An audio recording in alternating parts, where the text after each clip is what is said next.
Right now, as I'm recording this, there is a Canadian astronaut orbiting the moon. Jeremy Hansen, Canadian. Artemis 2 launched 5 days ago on April 1st. The most ambitious crewed space flight since Apollo. And Canada is not just watching. Canada is in that capsule right now, orbiting the moon. I watched that launch and felt something I haven't felt enough of lately about this country. Pride. And then I watched the news. And Peter MacKay, former Conservative cabinet minister, former leadership candidate, went on Power and Politics and said this about Canada's high-speed rail project. I'm going to quote him directly. Canada has not proven to be, quite frankly, proficient at building a project like this. We haven't built one of this size and scope since, well, you know, the 1880s. He made me feel small. I'm Kevin. I'm not a politician. I'm not a journalist. I'm just a well-informed Canadian who is tired of watching political opportunism keep us arguing while nothing moves forward. That's why I'm here. Welcome to No Spin Up North. Now, let's give MacKay his due first. On that same panel, he said he would love to see high-speed rail happen in Canada. He called the lack of it, and I'm quoting him again, a bit of an embarrassment and a black eye for Canada. So his argument is not that we should not build high-speed rail. His argument is that we cannot build high-speed rail, that we are not capable of building high-speed rail.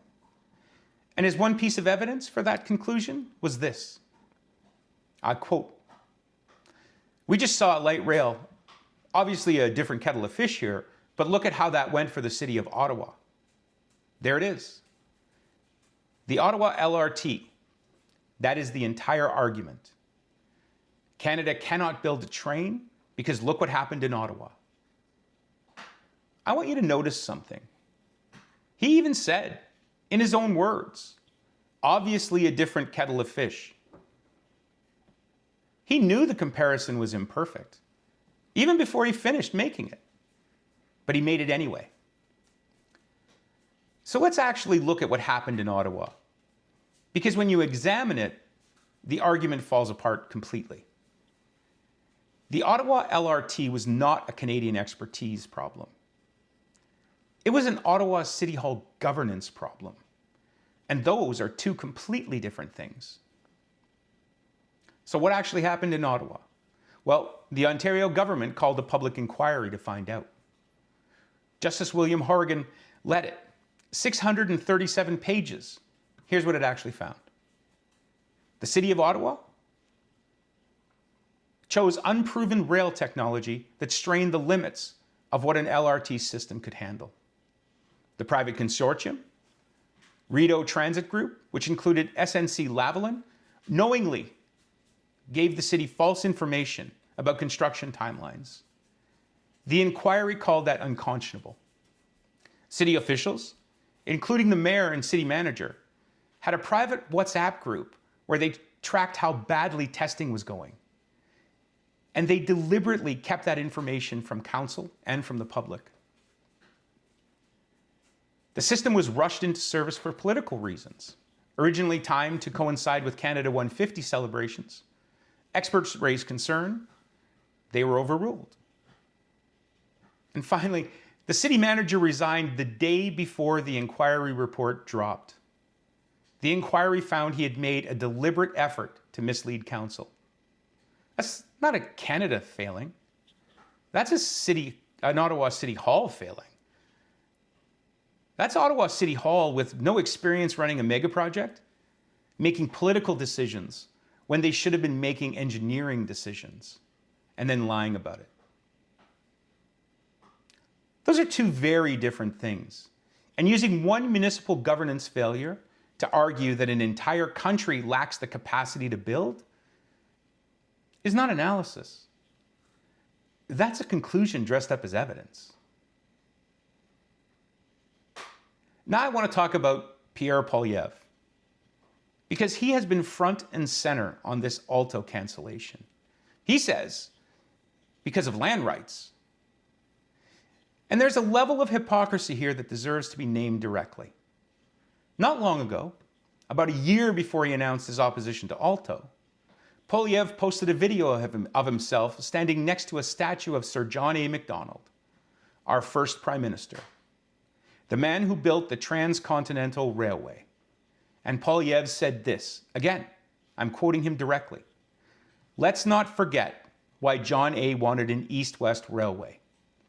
It's so that we wouldn't be so dependent on the Americans. But today, with the United States threatening tariffs, we need east-west trade more than ever before. And building that kind of project would be impossible." Building that kind of project would be impossible. And then standing in front of a John A. Macdonald statue invoking nation-building railway tradition, he announces, "I am confirming that a future Conservative government will cancel this $90 billion boondoggle altogether." So let me get this straight. Poilievre stands next to the statue of a man who built Canada's greatest nation-building railway. He invokes that legacy as proof of why we need an east-west infrastructure. He says we need it more than ever because of American pressure. And then he announces he will cancel the nation-building railway of our generation. When Poilievre was asked directly, isn't this a double standard? You support pipelines that would be expropriating land, but oppose high-speed rail for the same reason. His answer was that Conservatives support 14 of the 15 national interest projects the government has designated, just not Alto. The one big infrastructure project that is not a pipeline or an energy project. In fact, it's the only of its kind that makes us less dependent on the oil and gas industry. So a pattern emerges. So the principle is not land rights. The principle is energy projects, yes. Passenger rail, no. You know, a principle applies consistently, regardless of which project is on the table. What we're looking at here is a position. And there is a significant difference between a principle and a position. A position applies when it's convenient, when it serves your base, when the guy who funds your political party profits from the pipelines, but not from the electric rail systems and trains. John A. Macdonald built the railway that made Canada. Pierre Poilievre posed next to his statue and then canceled ours. If John A. could see that video, I think he'd want his statue back. So why does this keep happening? Why do McKay and Poilievre take real problems, the LRT failure was real, cost overruns on big projects are real, and use them to argue that Canada shouldn't even try? Because it fits a narrative that has become the dominant voice on the Canadian right. And you've heard it. Pierre Poilievre has built his entire political brand around it. Canada's broken. Everything gets filtered through that lens. Housing, broken. Crime, broken. Government spending, broken. And now apparently our ability to build anything at all, broken. I want to be clear about something. There are real problems in this country, serious ones. Housing affordability and just affordability in general is a crisis, a real crisis. Government bureaucracy can be suffocating. Those criticisms, they're legitimate and they deserve honest answers. But there is a significant difference between Canada has real fixable problems and Canada is fundamentally broken and incapable. The first one is a call to do better. The second is a political weapon because hopelessness drives votes. If you can make people feel like nothing works and nothing ever will, they will vote for whoever promises to blow it up. Just consider.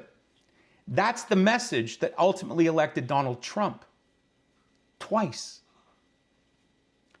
And now that same playbook, the Canada is broken playbook, is being used to tell you that we cannot build a train while a Canadian orbits the moon. That is not straight talk. That's playing small. And Canada has been playing small for long enough. Before I tell you what the Alto project actually looks like, I want to tell you a story because it is directly relevant to this moment, and most Canadians, they don't even know it. In 1959, a conservative government canceled the Avro Arrow. The Arrow was the most advanced supersonic interceptor aircraft in the world at the time. Built by Canadians, designed by Canadians. The most ambitious aerospace project this country had ever undertaken. It could exceed Mach 2. It was years ahead of anything the Americans or Soviets had. The government called it too expensive, a boondoggle.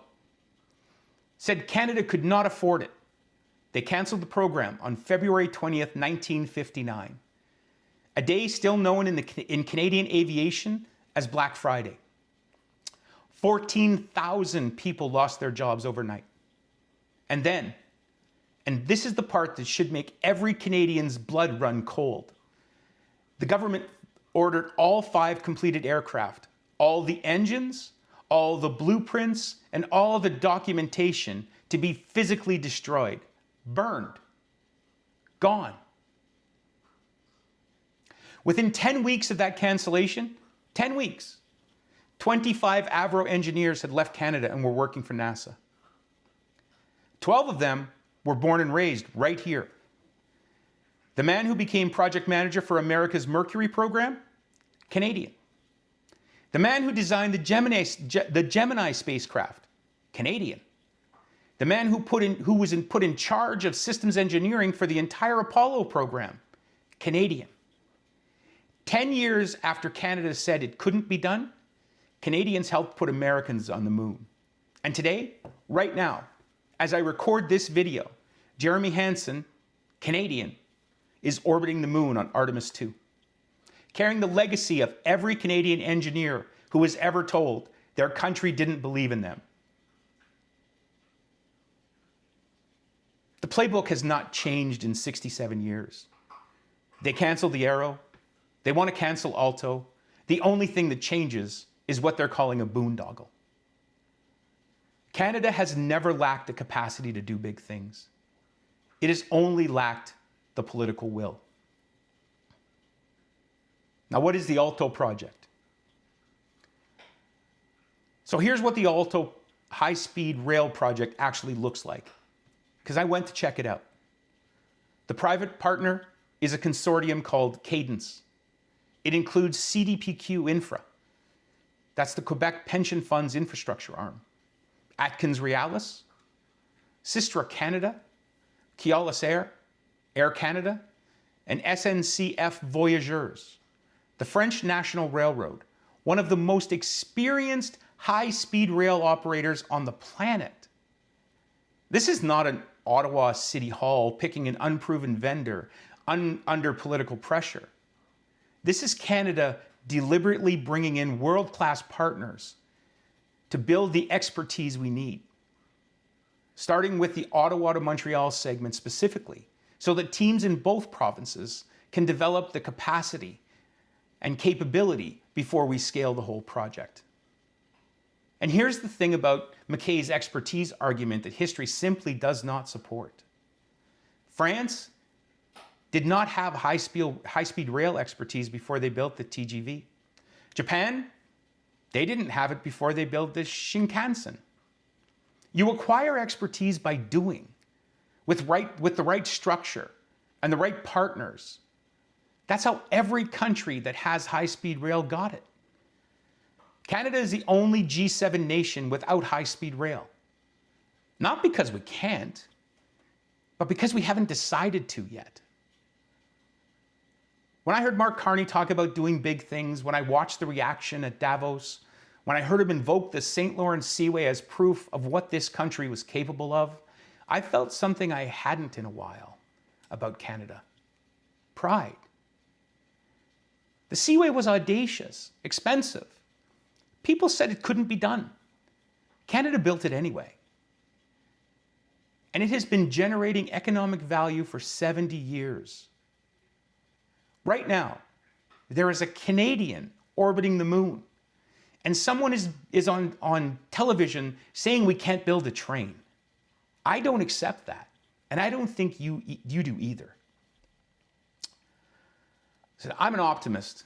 I genuinely believe that anything is possible for individuals, for businesses, for countries. I've watched people hit rock bottom and then rebuild.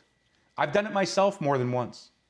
And I know the difference between a real problem that demands a real solution and someone using your fear to keep you exactly where you are. The playing small argument, the Canada's broken argument, keeps us stuck. It gives us permission not to try.